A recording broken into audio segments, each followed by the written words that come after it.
thing I love about this project is it's about a community of people coming together to draw the church's attention back to probably the most revolutionary thing that Jesus said, which is the entirety of the Beatitudes.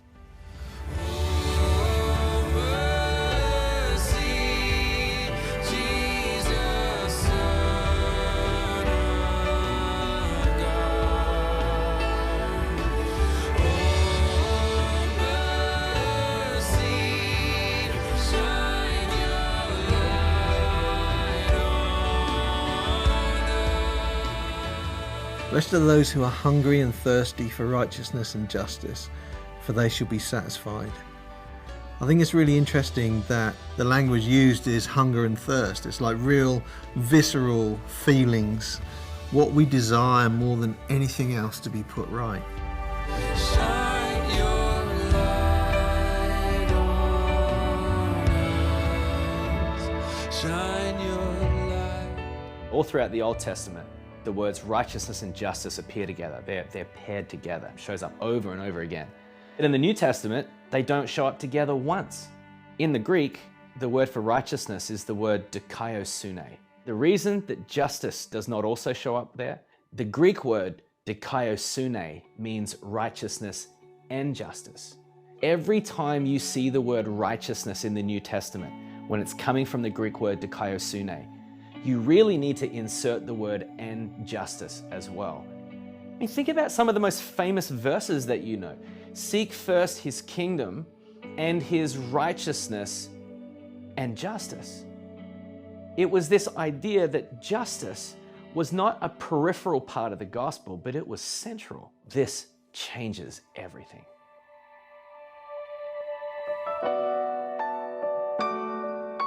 So this really begs the question, what do I ache for? What is it inside of me that I just I wish this was different? Something I ache for on a global scale is the refugee crisis and those displaced by war on the planet right now. In the UN Refugee Agency's Global Trends 2016, they said that 1 in every 113 humans is either a refugee, internally displaced, or seeking asylum. That's the same as the population of Great Britain.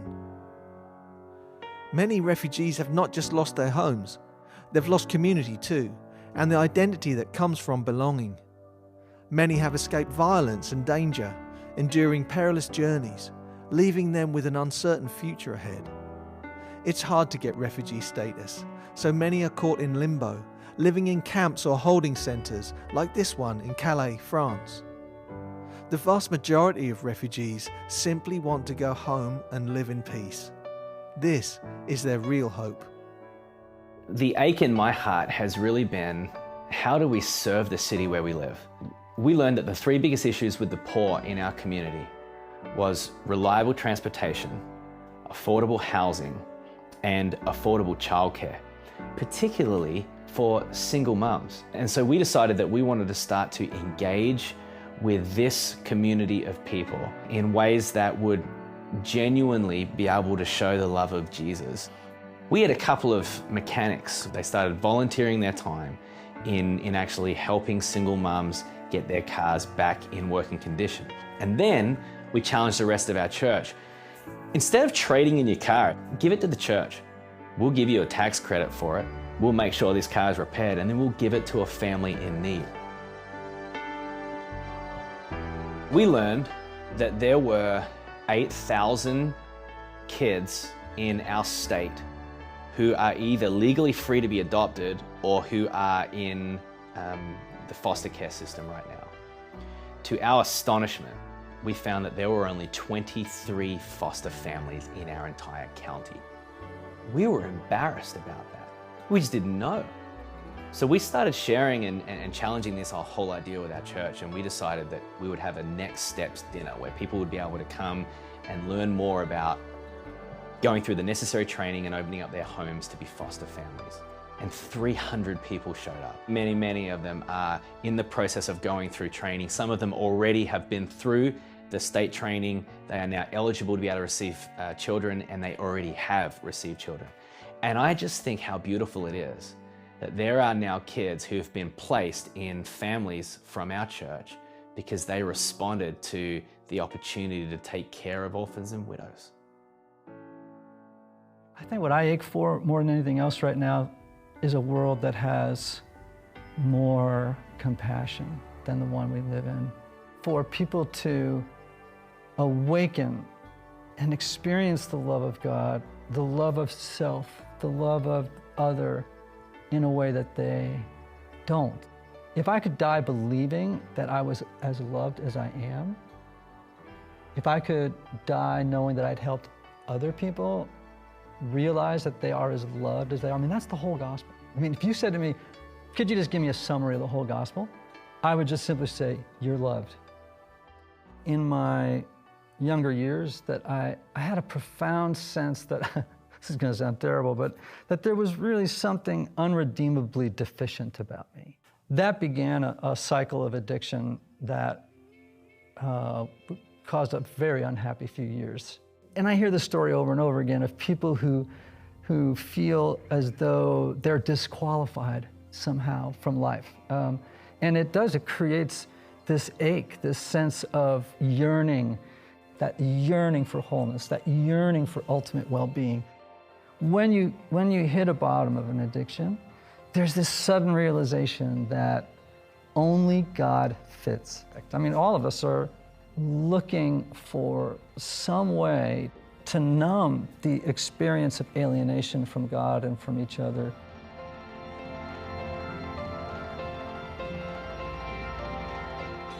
The biggest thing that I've hungered for, you know, and I still do, is on a global level, so many Christians have literally killed each other over theology and doctrine, and it's painful. You go to specific countries around the world, in Latin America, the wound that's there, that's very real. People feel it, they feel it in their bones. And I think that Jesus wants to come in the midst of that and create a new hunger for wholeness and a new hunger for unity. Yeah, I think that's why this song is so powerful, is because I think it's recognizing what are the barriers, you know, when we sing, there's a wall inside of my heart, I can't get around it. Is it fear? Is it fear of immigrants? We live in America right now, and all of a sudden all these people are afraid of immigrants. I'm like, America is a country of immigrants. At some point, somebody was willing to not have a wall up, and they're willing to say, come, make a new life here. There's a lot of barriers. I think pride, I think addictions. We live in a time now where people are so self-distracted, self-medicated, that in and of itself can become an addiction. And narcissism.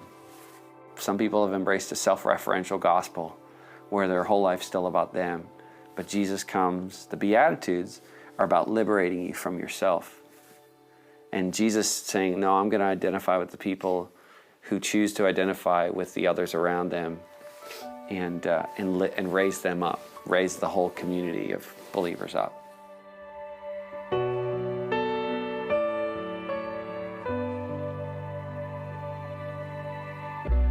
When you took your broken heart and fed the world with it, you gave us all a brand new start. I can't get over it. And under my skin, forgiveness sets in, and your kindness leads me now.